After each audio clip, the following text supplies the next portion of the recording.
Today, we're going to start working on our digital narratives. This is probably my favorite assignment for the entire semester, not only just to grade, but also to work with you guys and to start learning a little bit more about you, right? It's my favorite assignment because the power that stories can actually hold over us as individuals, as well as us as societies or as groups of friends or as anything else, right? If you think about it, stories are extremely powerful, right? Stories can help us to create our identities. They can help us to build relationships. They can help to bond us together. They can help us to spread awareness, to spread history, right? There's so many things that stories can do, and then we use them all the time, and we tell stories all the time, we listen to stories all the time, right? Think about your favorite TV show, think about your favorite movie, think about your favorite book, obviously, right? These are all stories that are used to entertain as well as to inform as well as to persuade, right? So they have numerous purposes and they have a ton of strength, right? Think about you and your closest group of friends. What do you guys do on a regular basis? You talk, right? But you're probably telling stories about your life. And a story can be, the greatest story on earth where you jumped into a burning building to save a box of puppies and a box of kittens and a tiny child, and you barely made it out with your life, and everybody praised you and rejoiced you, and you had a building named after you, whatever thing, right? That could be a huge momentous story. But a story can also be something just of a normal sort of mundane moment in life, right?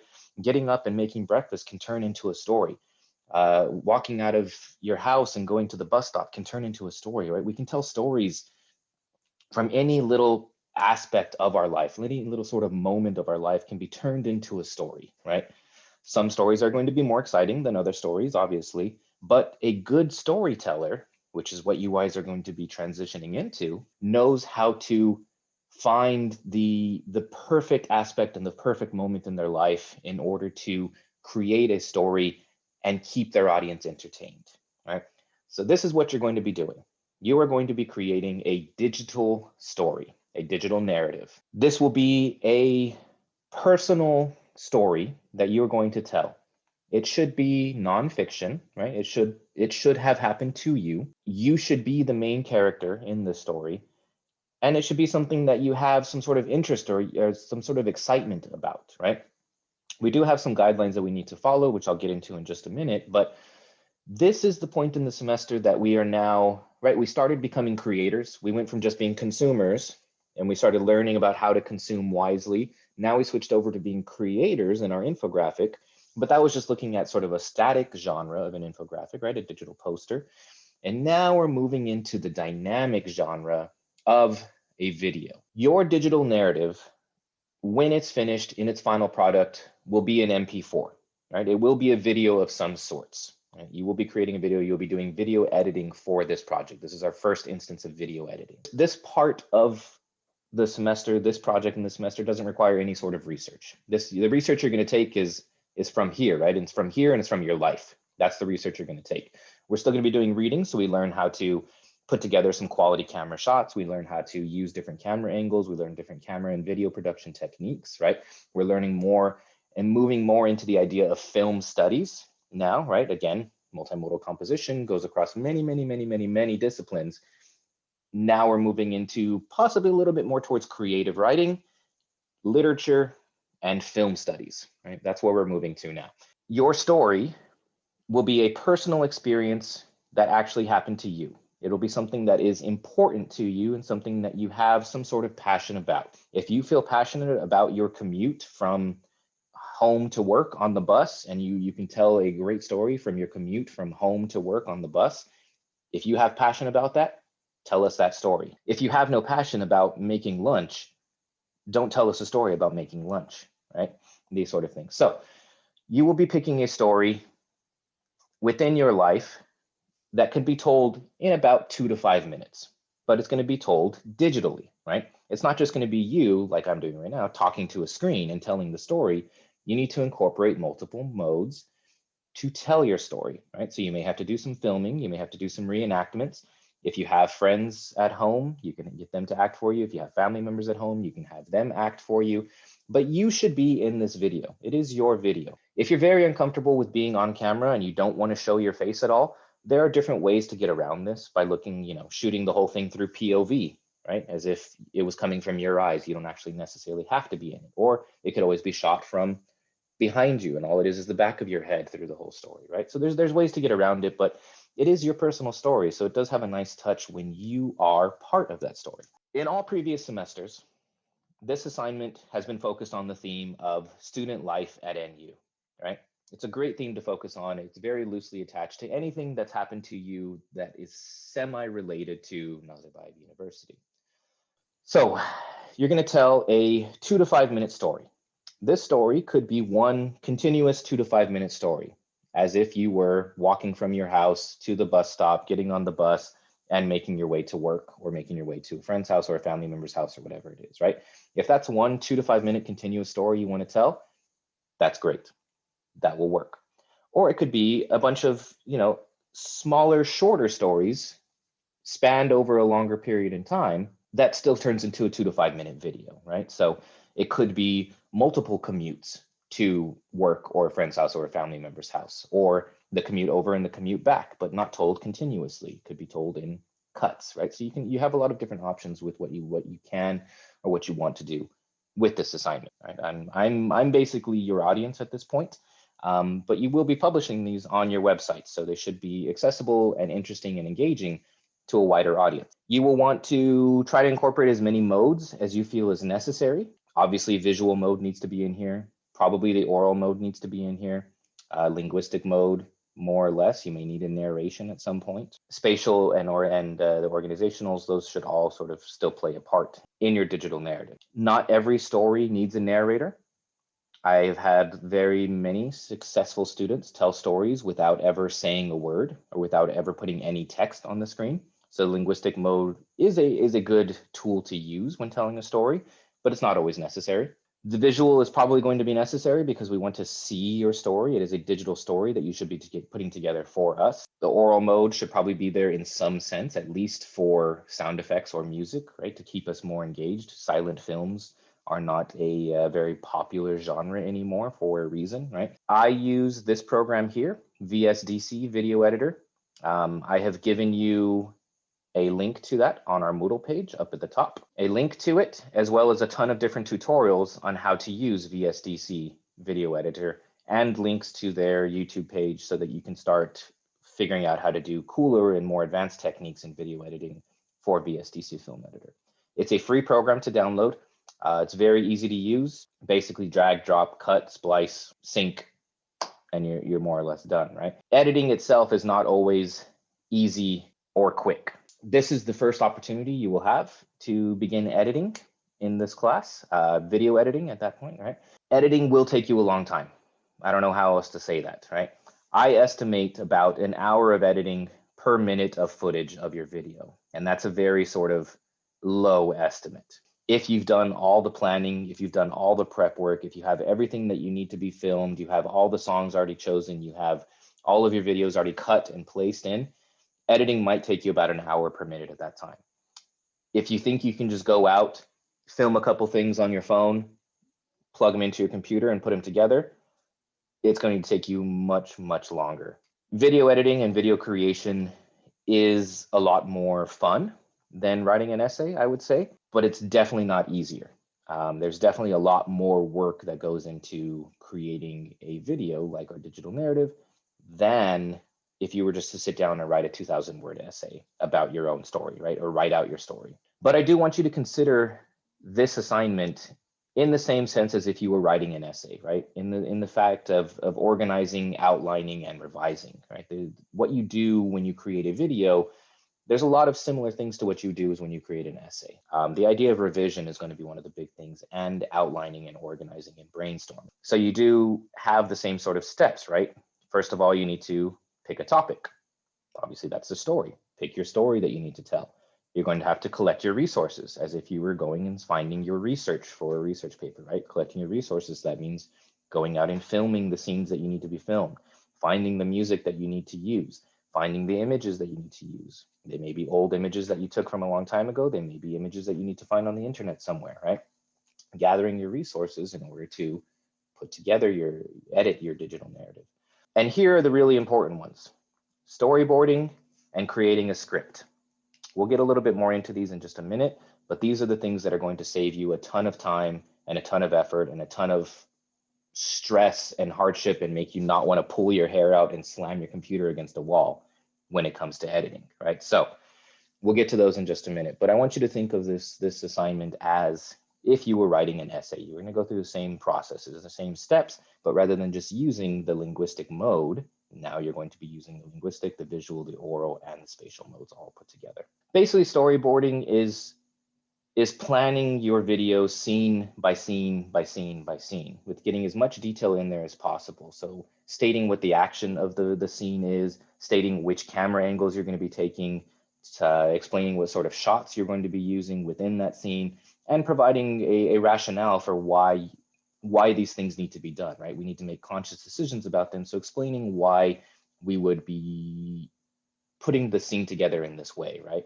Can also mention the people in the scene, the characters in the scene, the actors in the scene, what they're wearing, which way they're facing, where they're sitting, where they're standing, things like that. So you're building these scenes. And storyboarding can be done in a written out manner if you want to write it out, type it out, or it can be drawn as well, right? Where you build little squares and scenes and you draw out and you make notes underneath. There's lots of different ways to storyboard, and I'll show you a couple different examples in another video. Students that put little to no effort in storyboarding almost always get a lower grade on the digital narrative, right? When I see you in class storyboarding and putting time and effort into the outline of your video, that usually translates into a higher grade on the digital narrative because you have more planning, and it usually translates to less time and stress and hardship while editing. So I can't stress enough that you're going to need to storyboard for this assignment. And scripting is the other part of this. Scripting is looking at the dialogue of your digital narrative.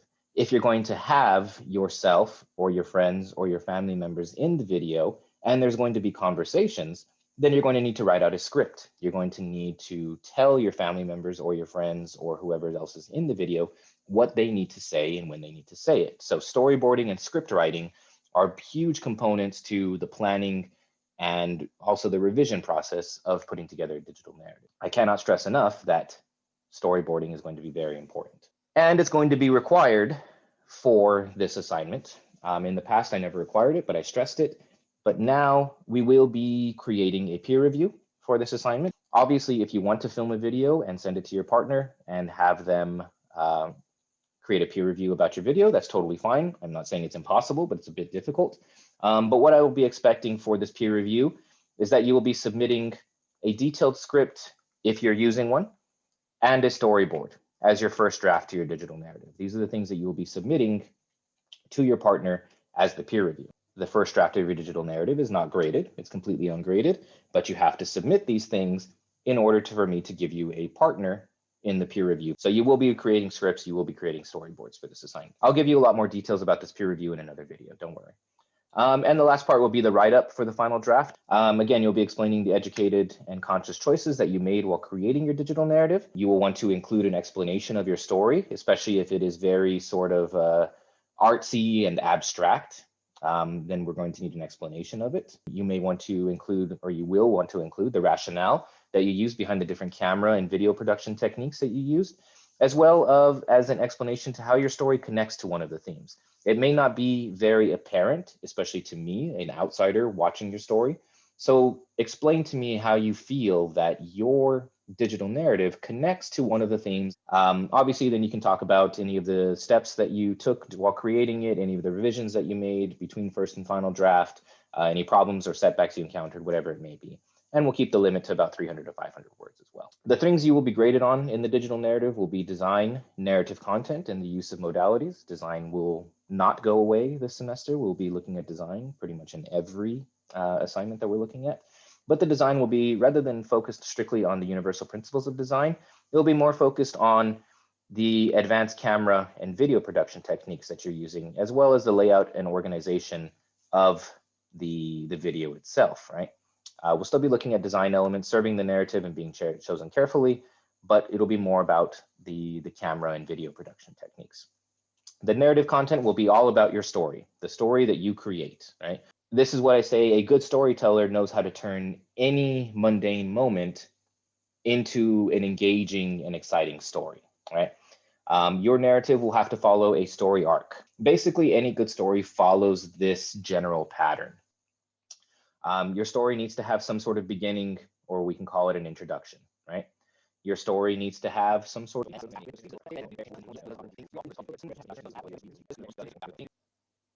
guidelines here.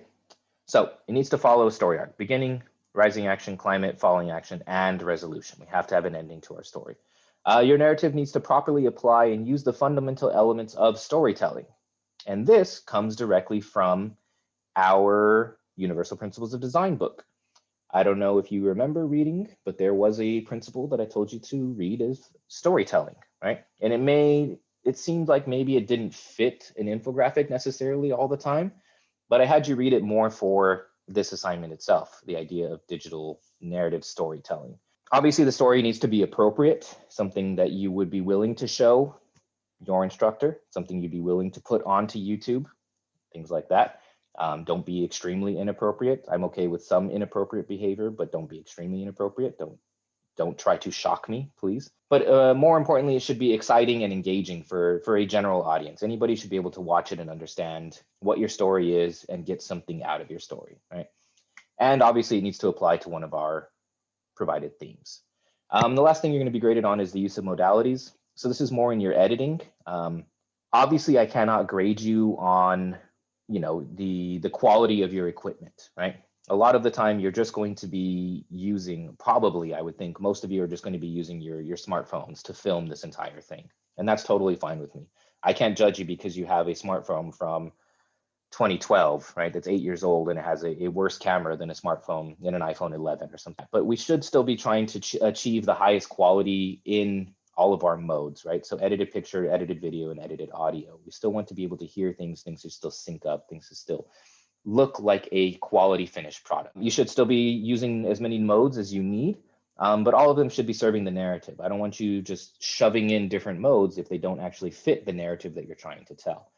And then obviously the editing is professional and well executed, as well as the video meeting the time constraints of 2 to 5 minutes. Those are the basic criteria. Obviously, I have a more detailed rubric for you, showing exactly what I'm looking for. You can look these over in your own time, but they're exactly the same. So you need to, first of all, you need to find a story to tell. That's your first step in this assignment. What story in your life that is personal to you and that you are passionate about can you tell that will be exciting for an audience to watch when put into a digital format? That's the first thing you need to decide. Once you have that figured out, then you need to start scripting and storyboarding. So how are you going to open your digital narrative? What will the next scene look like?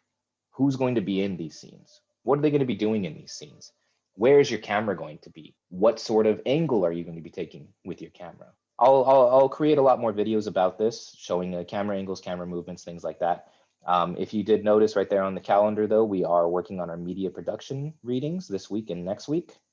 So make sure to start reading the media productions. They're posted on our Moodle, and that will make the camera angles and movements a lot more clear to you at this point before I release another video. Some of the best stories, some of the best movies that you've seen, remember when they come up in the very beginning, we always have these great words, based on a true story.